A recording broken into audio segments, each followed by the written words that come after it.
I love watching birds. I love all of their colors and all of their songs, and I'm always looking for ways to attract more of them to my yard.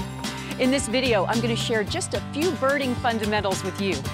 So to start with, there are 3 basic things you can give the birds to keep them coming back. Fresh water to drink and to bathe in, plenty of cover for them to nest and to hide in, and a variety of quality foods to eat. When it comes to water, birds get most of what they need from rainwater and dew. But add a convenient water source, like a bird bath or a water feature to your landscape, and you'll attract a larger number and variety. Next, all birds need cover to nest, to hide from predators, and to protect them from the weather. Even if your yard is small, a mixture of trees, shrubs, and hedgerows can give them hiding places in the summer and storm protection in the winter. Nest boxes or bird houses can encourage birds to stay near your home and raise their families. Oh, and one other thing, if you want to attract birds to your yard, it's best to keep your cat in the house. Then there's food. Year-round, nothing works better to attract birds than the right food and feeders. It's especially true in areas like this, where harsh winters can make natural food sources difficult to find. Plus, birds burn more calories to stay warm in the winter, like chickadees that have to eat 20 times more in the winter than they do in the summer. Now, birds eat a wide range of foods depending on the season and availability. Lowe's carries a large selection, and the packages list which birds each food attracts. It's best to buy quality food like black oil sunflower seed, safflower seed, or thistle, or seed mixes that contain these and other nutritious ingredients like millet and cracked corn. Some birds prefer suet, fruit, or peanuts.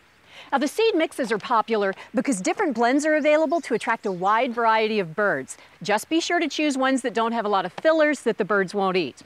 Here's a tip. When you're storing your seed, keep it cool and dry in a metal container that will keep out mice and squirrels. So let's talk feeders. Some birds feed on the ground, others feed in shrubs, and still others higher up in trees. So if you want to attract a variety of birds, locate feeders with different foods at different levels. Now, tray or platform feeders can be located near the ground or higher up, and they're really great for efficiently feeding many different species.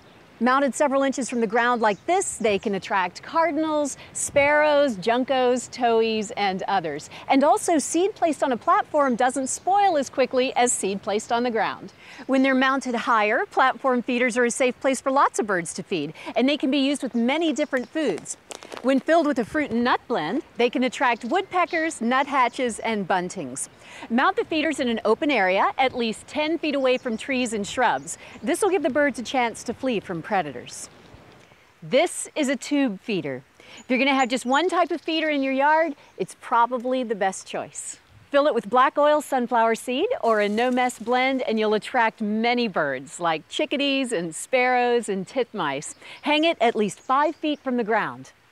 House or hopper feeders are also mounted at that height. Now, the great thing about hoppers is that they can keep several pounds of mixed seed ready for hungry birds. Just be sure that the seed doesn't go bad.